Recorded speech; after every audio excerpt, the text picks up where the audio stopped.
ова е една од препораките од Меѓународната организација на трудот, која што во 2023 година дојде како висока делегација во Македонија заради нарушени односи во синдикалното организирање. И тогаш дадоа 5 препораки кои што требаше да се реализираат до јануари 2024 година. За жал истите не беа тогаш реализирани, но од веќе месец септември почнаа тие препораки да се реализираат.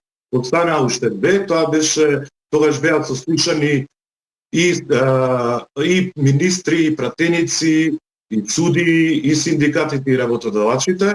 Тоа беше барање и од помалите синдикати, всушност и на новиот закон кој работевме на законот за работни односи, помалите синдикати побараа да се спушти границата, имаше консензус околу тоа.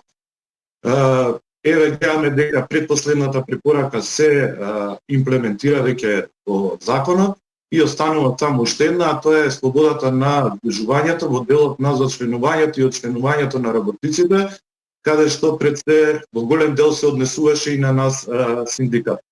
Па не би рекол дека некој ќе добие или некој ќе изгуби, оние што се големи синдикати ќе си останат репрезентативни, тие што се помалите ќе имаат можност да се борат за репрезентативност.